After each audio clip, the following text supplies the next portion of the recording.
In my role as the admissions director at Temple Grandin School, or TGS, we fondly referred to it as, I spoke with hundreds of families and students. And kind of one of the key takeaways that emerged is just students feeling really disrespected and misunderstood by their teachers, school administrators, and even fellow students. And I think in talking with them, just my acknowledgement of the different ways that they process the world around them and letting them know that we truly did understand them at Temple Grandin School really made a world of difference and broke down some barriers pretty quickly. Welcome to the Individual Matters podcast. In this episode, our guest Lea Anne Paskvalich discusses the idea of neurodiversity, offering key perspectives based on her 2 decades experience working with neurodiverse individuals and their families and connecting them with information and resources. She offers specific, practical steps that you, the listener, can take today to better understand and support neurodiversity in yourself or those you know or work with. At the end of the episode, she'll talk about the important work she's currently doing through her company, Next Steps Consulting, and provide details about an upcoming neurodiversity resource fair that will be held in Grand Junction on August 10th, 2024, and that we at Individual Matters are looking forward to being part of. Now let's get started. Hi, Lea Anne, and thank you for coming on the show today. Andrew, thank you very much. Really excited to be here. I want to dive right into the conversation and to lay the groundwork for what follows. Could you just talk about the term neurodiversity? What is meant by that term? Neurodiversity is the idea that people experience and interact with the world around them in many ways, and that there's actually no one right way of thinking, learning, and behaving. And when there are differences, we look at them not as deficits and sometimes even as strengths. In many contexts, the word neurodiversity is used to describe autism, ADHD, or sensory processing sensitivities. So I think probably many of our listeners recognize those terms: autism, ADHD, sensory processing sensitivities. I believe learning disorders as well. Would those be part of neurodiversity? Absolutely, absolutely. They are under that umbrella. So dyslexia, dyscalculia, there are definitely a lot of things under that umbrella. So you are correct. And something that jumped out from the way you just defined neurodiversity is that differences are not deficits. So just because an individual's neuro functioning may be outside the typical or maybe outside the norm, there can be a lot of strengths in those as well, right? Absolutely, absolutely. And I think, normalizing differences, that they are not deficits. And I think that can help so many people to just feel more comfortable and confident in their environments. That makes sense. Yeah, I think when most people hear the term neuro, they think brain, diversities, differences, and it really makes sense that all of our brains work differently and we think and learn differently and interact with others differently and experience the world and ourself in it all in unique ways. So that really makes a lot of sense. Are there any other terms or phrases that you come across in your work that are commonly used instead of or associated with neurodiversity? Anything that might catch the ear of listeners? I think, like you said, learning disabilities, of course, autism spectrum disorder, ADHD. I think under that umbrella, we can also consider mental health issues of different ways of processing the world, even with depression and anxiety. So, many of the clinical terms that we use are under the umbrella of neurodiversity, and I don't want to equate them as exactly synonymous, but I think under the umbrella, I think is where I'm comfortable saying that. In your field, do you find, are there any common beliefs about neurodiversity that are actually myths or are untrue that commonly come up in your line of work that you wanted to clarify? I think it goes back to the deficit kind of lens to it. And just personally and professionally, I am always putting a strengths-based lens. And I think that's where what we could all benefit from. And I know that's not possible all the time because let's face it, challenges are challenges. But, I think neurodiversity for some people might have a connotation of deficit. And I think we need to step away from that. That's a really good point. Looking more at strengths and just uniqueness. So you have 2 decades experience working with and supporting neurodiverse individuals and their families, including your involvement in special education, being a support group facilitator and a board member of the Autism Society of Colorado, to working with Children's Hospital. And I believe you've worked with universities as well. But I really wanted to hone in on two particular experiences and how those have shaped the work that you do and what you can share with listeners. The first is your role as Director of Admissions and Public Relations at the Temple Grandin School in Boulder, Colorado. How do you feel like that experience shaped your understanding of the unique gifts and challenges faced by neurodiverse individuals? In my role as the admissions director at Temple Grandin School, or TGS, we fondly referred to it as, I spoke with hundreds of families and students. And kind of one of the key takeaways that emerged is just students feeling really disrespected and misunderstood by their teachers, school administrators, and even fellow students. And I think in talking with them, just my acknowledgement of the different ways that they process the world around them and letting them know that we truly did understand them at Temple Grandin School really made a world of difference and broke down some barriers pretty quickly for some of those students. The Temple Grandin School is a strengths-based program. And in thinking about that, really working with kids from where they're at, what is the baseline, and understanding, kind of their lens, reduced anxiety.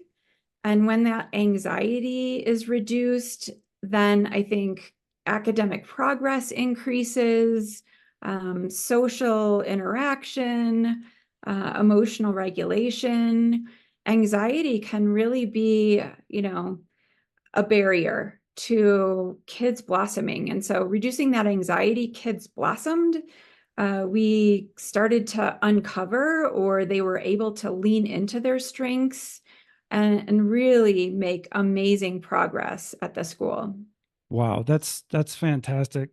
So they were able to see that they do think differently from others and that probably everybody does in their own way, and to, instead of focusing on what they believed might be deficits or some sort of character flaw, they were able to see that they're unique and they actually have many strengths, and to focus more on those and be happier and healthier and more successful that way.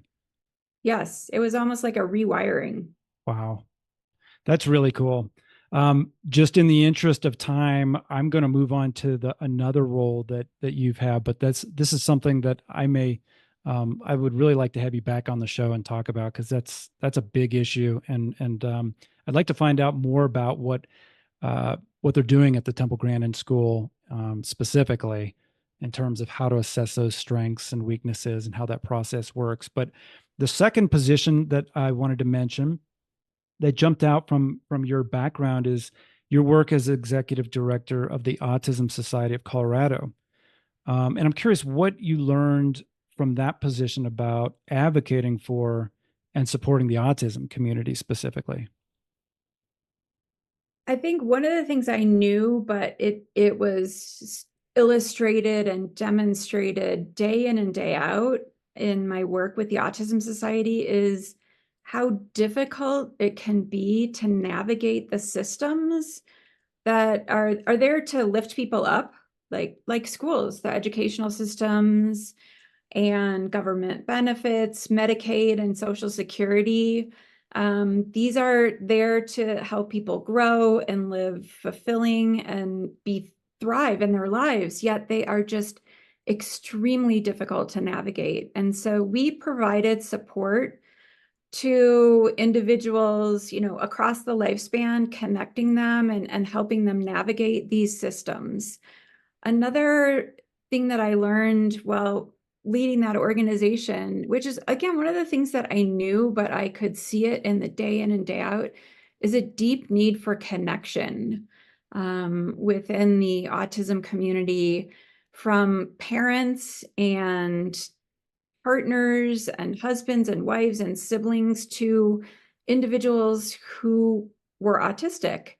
I think that connection is so imperative, and connection kind of goes hand in hand with understanding. So support groups were one of the things that I really focused on. And this was during COVID. I took that position.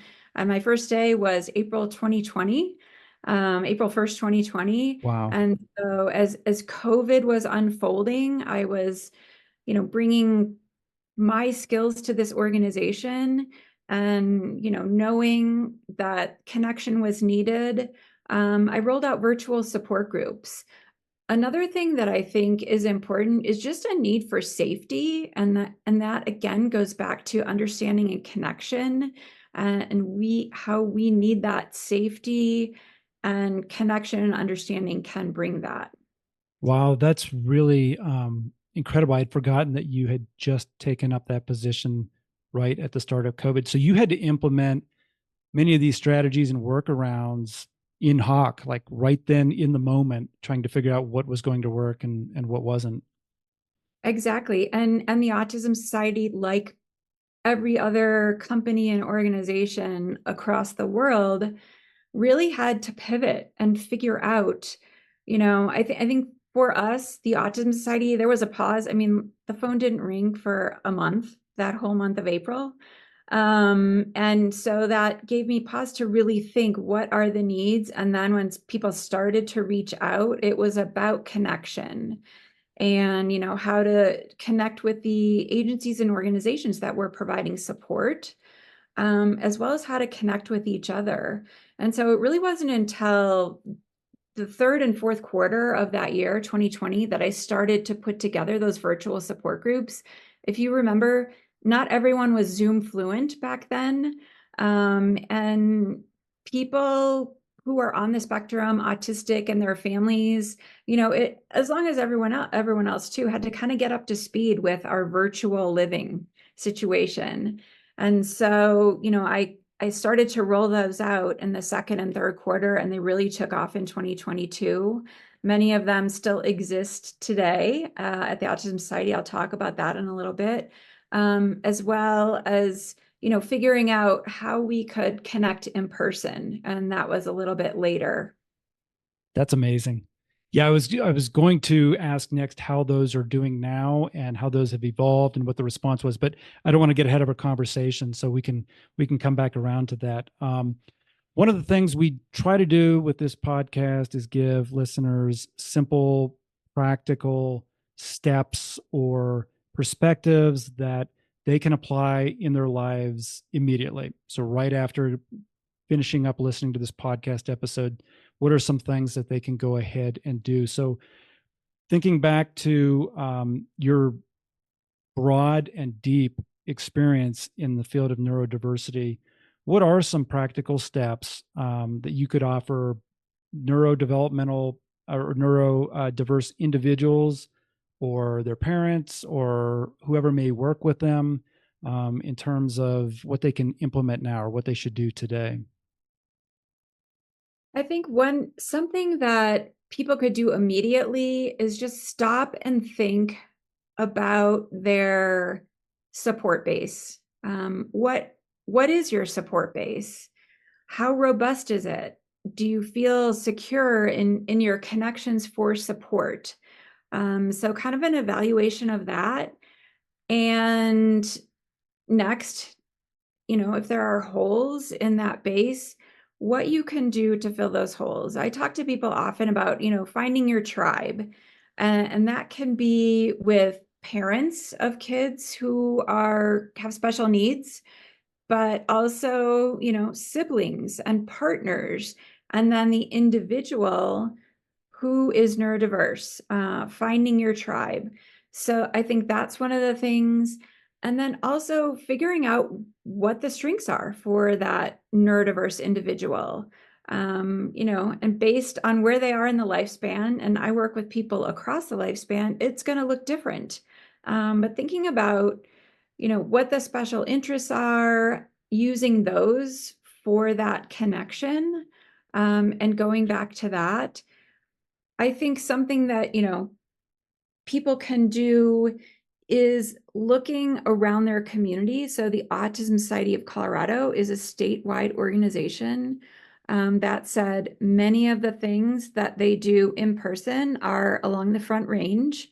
They do have a number of different virtual support groups where people could join, and those are offered multiple times a month. And I would add that, out on the Western Slope, if there are individuals who are interested in starting a support group in person and, creating meetups, contact the Autism Society, because they are most definitely looking for folks who want to partner with them and bring people together for connection. Another organization that comes to mind for parent connection and support is Parent to Parent of Colorado. They have an amazing parent mentor program, and that is not just for parents of neurodiverse kids across the spectrum of disability. They can pair you with a parent mentor. They have amazing virtual support groups, a parent community online, as well as on social media.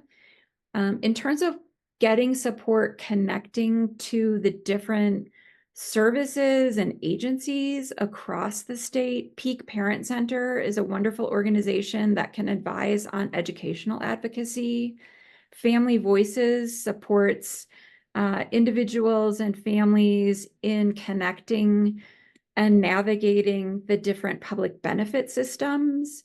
Another thing worth mentioning, social media, it can be a blessing and a curse in many different realms, but I think in terms of connection and, finding connection through special interests and support, there are a number of different open Facebooks and closed Facebook groups in different areas: autism, disability, Down syndrome. And that's another place to connect. And, you can do that at your own speed.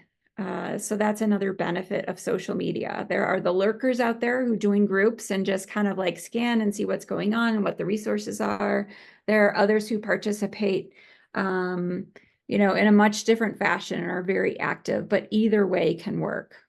That's such a great point. Yeah, social media gets a lot of publicity for all the downsides, but you're right. It's such a great way to connect, and it allows everyone to connect in a way that's comfortable to them, in a way that they feel feel feel good about, whether they're more extroverted or introverted or wherever they meet. So that's a really good point. Those other resources that you mentioned, I'll make sure to go ahead and include those in the show notes too. So thank you for sharing those. The other thing that you had mentioned was the importance of identifying and leveraging the personal strengths of neurodiverse individuals.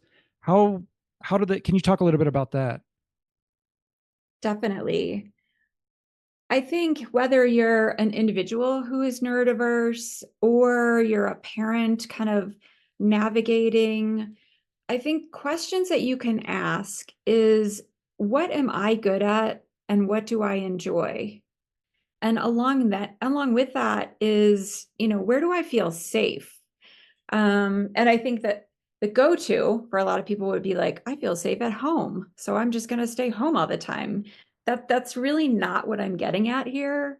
I think thinking about, and this goes back to something that Temple Grandin, who is a famous woman with autism and autism activist is, kind of grow from your strengths. Think about what you're good at.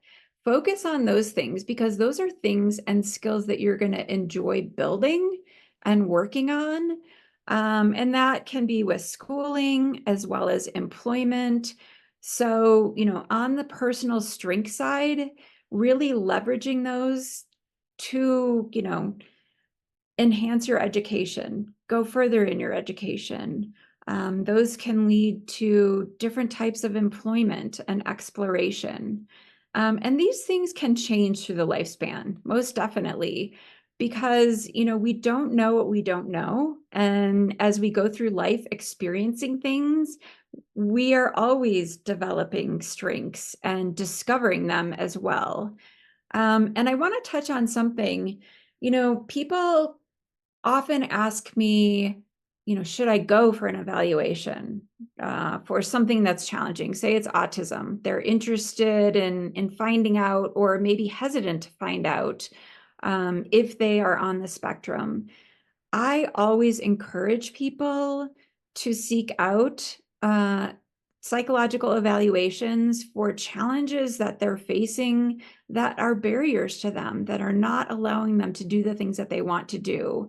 And one of the primary reasons is a good neuropsychological evaluation is going to identify your strengths as well as your challenges. And oftentimes those strengths can help us manage and overcome even some of those challenges. That's all great information. And my 2 cents worth regarding the neuropsych evaluations, I would agree completely. They should not just be deficit focused, but really highlight strengths, areas of interest, in order to guide an individual towards where they'll be most successful. So that's fantastic. Do you have any examples? I know you offered some earlier, social media and some of the different organizations that are supportive of neurodiversity, but are there other areas where um, individuals can find people with similar interests or have similar conversation around this? Definitely. And something that comes to mind, and this was pointed out to me, I think this week, is I think one of the museums in your area in Grand Junction is having a sensory friendly morning. And I'm beginning to see this more and more at museums and different community gathering spaces. So I think that could be a good opportunity where there are shared interests, but they're also taking into account maybe a special need of one of the people that are participating. So, tuning into those sensory friendly events, and I've seen them here in the metro area, and it's not a child thing. It's not just for children, but for adults too that have sensory needs. So you might see those at museums or um, you know, different opportunities like that. Another area where you could find people with similar interests are classes and organized groups and meetups. These can be in person and online. And I don't think people should live solely online and that should be their only social connection, but there are different opportunities to connect with people across the country that have shared interests and can build connections that way as well. You've offered a lot of really helpful, really specific resources and guidelines for listeners. This is fantastic. If a listener has working memory like I do, and we'll have to go back and rewatch this or take some notes, but just as a immediate takeaway, is there any one particular first step if they remember nothing else from this conversation and just want to take a first step towards connecting with others or finding some support? Is there any one of the different options that you've mentioned that you would suggest as a place to begin? Gosh, that's a tough one because it's multi-pronged. My advice to someone would be, where do you usually find information? Is it on the web? Is it talking to other people? What are you actually looking for in connection? So if it's online connection, look on websites, the Autism Society of Colorado. If And then one step further on that, with the Autism Society of Colorado, they do have in-person meetups. They do have navigators that you can talk to. I think describing to someone either, online or in person, kind of what you're looking for and, your personality and what might fit for you. So I think identifying how you communicate best is very important. For some people, it's through chat or through online back and forth or email. Figuring that out and then using that skill or that comfort level to reach out to the Autism Society or on social media or one of the navigation organizations that I mentioned. That's a great framework for moving forward because, yeah, then you can apply that again and again if you're continually looking at what works for you and what's worked in the past. That's a great answer. When we talked earlier this week, I was amazed at not only the connections that you make and have and your background in this in terms of outreach, which we'll get to in just a minute, but you also you founded a consulting company, Next Steps Consulting. Can you tell us a little bit about that? Sure. Next Steps Consulting is really my platform for connecting people quickly and efficiently to information. So I work with people across the lifespan. I work with parents who have young children, parents who have school age, parents who have young adults, parents of adults' children. I also work with individuals who are adults and they're looking for people who diagnose neurodiverse conditions or ways of navigating the world. They're looking for therapists. They're looking for advocacy. May that be school advocacy or even employment advocacy in adults. They're looking for social connection, recreational connection, really all of the domains of life. I am able to connect them quickly and efficiently after kind of hearing their story and where they're at to these types of resources. So I will say, so I am not clinically trained, so I'm not a clinician. I don't do therapy. I'm not an advocate. I don't go to school meetings, and I also don't help people complete paperwork. I find all the people that do that for my clients. Gosh, that's so important. Yeah, you talked at the beginning of this episode about some of the difficulties many individuals have accessing the resources that are currently in place, but they can't find them or they're not really sure who to talk to about it. And it sounds like you're sort of the center of that. You can be the center of that process for a client in terms of steering them in the right direction, very much like a guide. Is that right? Yes, yes. And I also offer, just that kind of neutral listening ear and also can help people prioritize because for parents who are receiving a neuropsych eval and they go through it with a clinician, the psychologist, and then come home and have a million questions or are just so confused with all the recommendations, that's also something that I can offer is to go through a report and kind of help them prioritize, next steps, literally next steps to take. I can also be a neutral, discussion person about the topic of autism, which can be triggering for some people and families, and a safe person to talk it through with. That makes sense. We know that many neurodiverse individuals have executive functioning impairment and struggles, which include organization, prioritization, sequencing, getting initiation, activation. So putting together whatever information or resources they have and making a plan for moving forward. And it sounds like that's kind of what you help them do as well. Exactly. As well as even I can be an accountability partner in getting that stuff done. So important. That's great. Well, where can listeners connect with you? So I have a website, and that website is nextstepsconsult.com. And you can find me on Facebook and Instagram at Next Steps Neurodiversity. I also have a website for the resource fair, and that is nextstepsresourcefair.com. I am on LinkedIn, Lea Anne Paskvalich, and feel free to reach out to me anywhere. Any of those choices will work, and I'm happy to connect. Excellent. And I'll put that information in the show notes as well. And you had just segued into our final point that we wanted to make. You're hosting or facilitating a neurodiversity resource fair in Grand Junction in August. Can you talk about that?